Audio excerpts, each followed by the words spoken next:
wabarakatuh. Selamat siang, shalom, salam dan bahagia.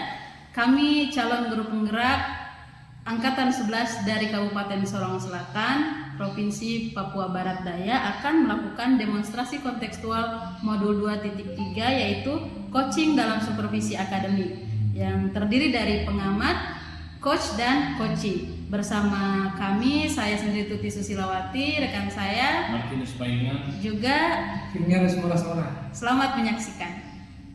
Selamat siang Pak Fir. Selamat siang. Bagaimana kabarnya hari ini? Puji Tuhan, kabar baik Pak. Iya.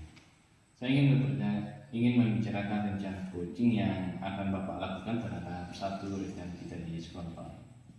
Baik. Baik Pak, sebelum Bapak melakukan coaching, saya sebagai observer perlu menyampaikan beberapa hal. Yang pertama yaitu tentang rubrik penilaian yang akan saya lakukan terhadap Bapak pada saat proses coaching. Memiliki prinsip sebagai seorang coach, kemitraan, proses kreatif, dan memaksimalkan potensi. Tentunya Bapak juga memiliki kompetensi inti dari coaching, yaitu mendengarkan aktif, kehadiran penuh, dan mengajukan pertanyaan berbobot terhadap dengan teknik rasa. Pada saat melakukan coaching, Bapak jangan lupa ya untuk menggunakannya dengan alur tirta, yaitu tujuan, identifikasi, rencana aksi, dan tanggung jawab. Bisa Pak dipahami? Bisa, siap. Oke, saya akan mengajukan beberapa pertanyaan sebelum Bapak melakukan coaching. Kira-kira kompetensi apa yang ingin Bapak kembangkan dalam proses coaching ini? Jadi kompetensi yang ingin saya kembangkan itu yang pertama, sebenarnya ada dua ya Pak. Yang ingin saya kembangkan, yang pertama itu mendengarkan secara aktif, terus yang berikutnya mengajukan pertanyaan yang berbobot dengan teknik rasa. Iya. Wah, luar biasa tujuan Bapak. Nah, dari dua kompetensi ini, kira-kira kompetensi mana yang paling ingin Bapak kembangkan pada saat coaching nanti?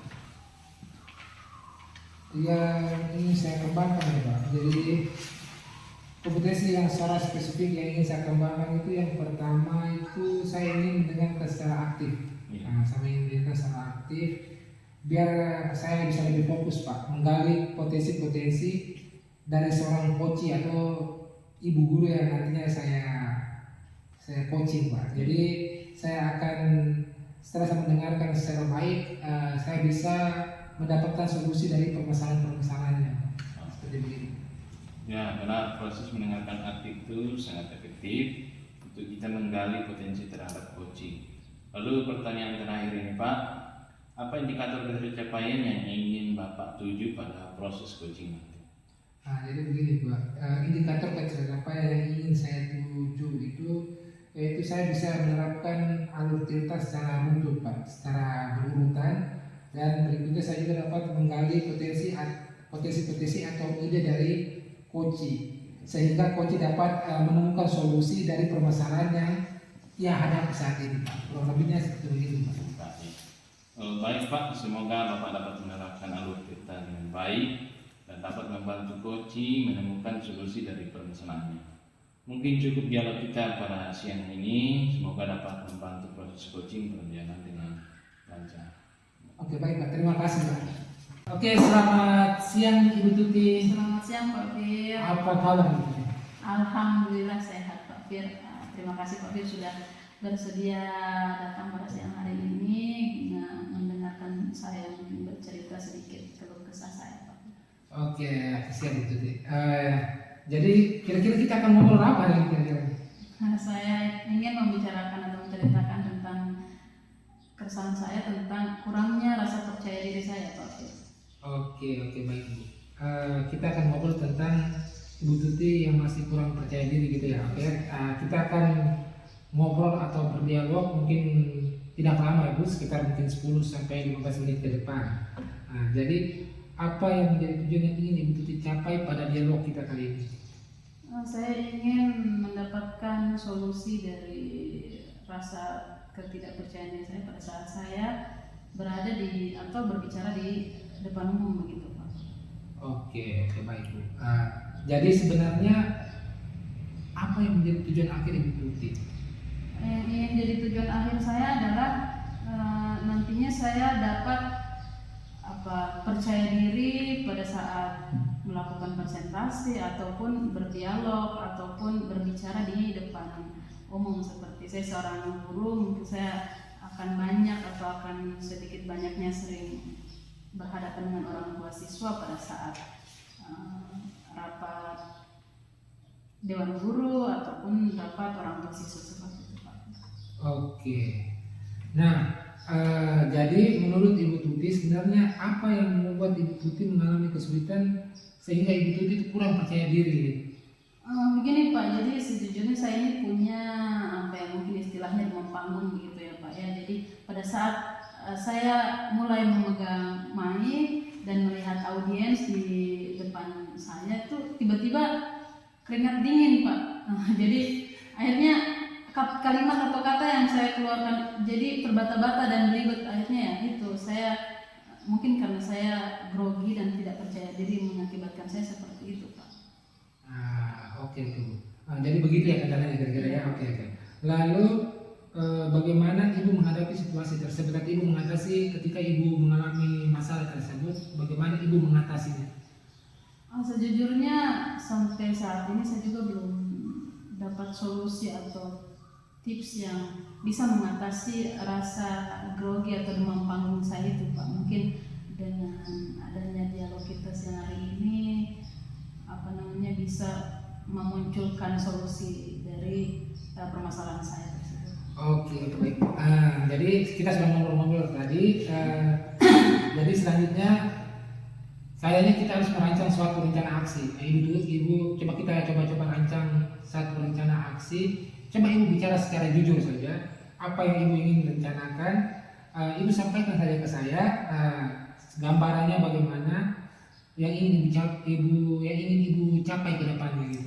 Oke Pak, sebenarnya ada beberapa hal yang benar-benar ingin saya lakukan, namun mungkin terkendala saya mungkin yaitu tadi mungkin kurang merasa percaya diri sehingga saya butuh orang-orang yang mensupport saya. Di antaranya ada beberapa hal yang ingin saya lakukan.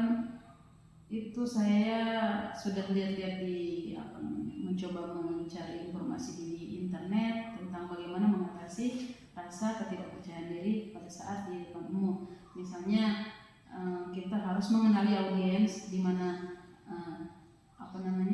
kita akan berbicara kepada siapa, lalu mungkin harus giat berlatih baik di depan cermin ataupun di depan kamera.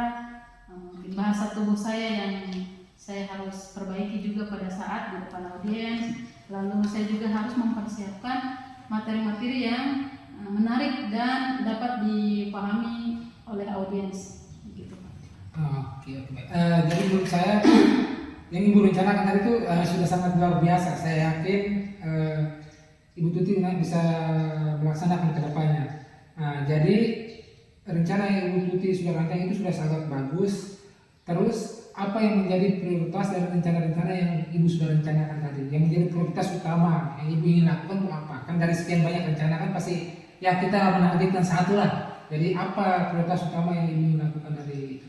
Oke Pak, barusan ini saya terpikirkan satu lagi rencana Pak, yaitu mungkin saya akan belajar atau mengikuti diklat-diklat online ataupun offline kalau ada terkait bagaimana cara mengatasi rasa ketidakpercayaan diri saya di depan umum. Nah mungkin yang akan jadi prioritas saya saat ini yang pertama itu tadi saya akan mengikuti diklat atau pelatihan dalam tentang terkait hal itu, dan juga saya akan terus berusaha berlatih di depan kamera dan juga setelahnya supaya saya bisa melihat hasil dari latihan saya dan saya bisa merefleksi di mana kurangnya saya seperti itu Pak. Dan juga mungkin saya harus mempersiapkan materi dengan sebaik mungkin sehingga saya juga mudah menyampaikan dan juga mudah dipahami oleh audiens. Oke, baik. Tetap semangat ya Bu. Tetap semangat akan prioritas utama yang sudah Ibu rencanakan tadi. Semoga bisa terrealisasi dengan baik ya Bu. Tetap semangat. Oke, Bu Tuti, tidak saya rasa sepertinya kita sudah berada di ujung dialog kita siang hari ini ya Bu.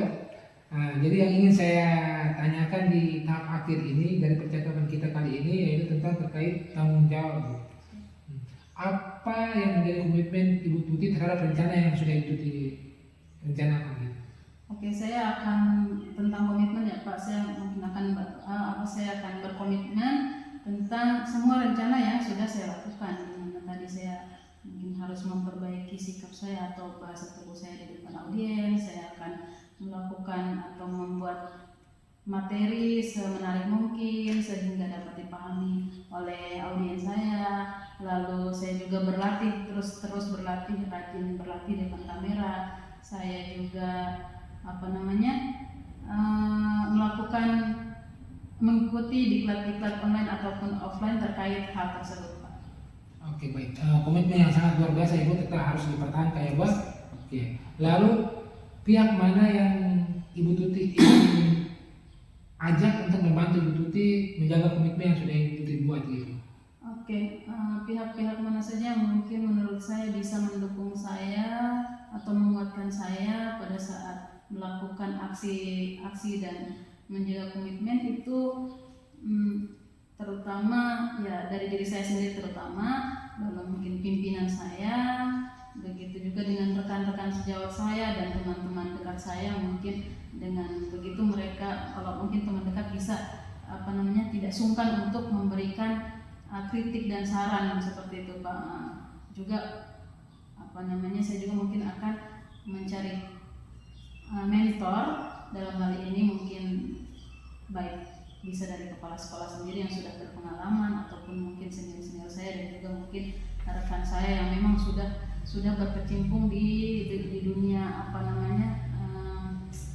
public speaking begitu Pak. Oke, baik Bu. Jadi Ibu ingin mengajak teman dekat, kepala sekolah untuk sama-sama membantu Ibu atau melihat Ibu, memberikan motivasi kepada Ibu supaya Ibu bisa melatih Ibu punya rasa menjadi seperti itu ya Bu. Oke. Percakapan kita yang luar biasa pada siang hari ini ya, sukses selalu dalam menjalankan aksi nyata yang sudah Ibu Tuti rencanakan. Semoga apa yang sudah Ibu Tuti rencanakan bisa dapat meningkatkan kepercayaan diri Ibu Tuti di depan berbicara di depan khalayak umum atau khalayak ramai. Jadi saya rasa sudah berakhir ya kita punya diskusi kali ini. Tetap semangat, tetap sukses, sampai jumpa di lain waktu. Oke. Terima kasih. Ya. Selamat siang Pak. Siang. Ya, bagaimana perasaannya ini setelah melakukan proses coaching? Jujur saya merasa bahagia, saya merasa sedikit senang karena dari obrolan tadi atau proses coaching tadi, coach bisa menemukan solusi dari permasalahan yang ia hadapi. Tadi saya lihat coachingnya sangat senang dengan solusi yang dia sudah dapatkan sendiri dari ide-ide dia sendiri, dan buat Bapak dia bisa terbantu untuk mengatasi permasalahan yang dia alami. Baik Pak, tadi saya sudah melihat dan mencatat Bapak paham pada proses coaching yang Bapak lakukan terhadap coaching. Namun sebelumnya saya akan mengajukan beberapa pertanyaan Pak. Untuk pertanyaan pertama ini, apa yang sudah Bapak lakukan dan apa yang sudah menjadi indikator pencapaian pada saat proses coaching Pak? Jadi begini Pak, yang saya sudah menerapkan prinsip coaching Pak, yaitu kemitraan, proses kreatif serta memaksimalkan potensi coaching Pak. Dan untuk kompetensi inti tadi saya juga sudah mencoba mendengarkan secara aktif dan mengajukan pertanyaan-pertanyaan yang berbobot Pak. Seperti kurang lebih. Oke, jadi yang Bapak Firmian lakukan tadi ternyata sesuai dengan catatan saya. Selama proses coaching berlangsung, Bapak sudah melakukan prinsip kemitraan, alurnya juga sesuai dengan alur Tirta, dan juga Bapak sudah berusaha menggali dengan memberi pertanyaan-pertanyaan kepada coaching sehingga coaching bisa menemukan solusi dari permasalahannya. Dan pertanyaan terakhir yang Bapak sebelum kita tutup yaitu potensi apa yang ingin dikembangkan berdasarkan hasil melakukan coaching yang barusan kita lakukan. Jadi kompetensi yang ingin saya lakukan atau saya kembangkan itu yang pertama itu dengan cara lebih memahami lagi proses coaching sehingga saya dapat melakukan coaching lebih baik lagi ke depan, Pak. Oke, baik Pak Fit. Semoga kedepannya bisa melakukan coaching dengan lebih baik lagi. Demikian observasi kita hari ini, semoga bermanfaat bagi kita. Saya tutup. Salam bahagia. Selamat siang. Selamat siang, Pak.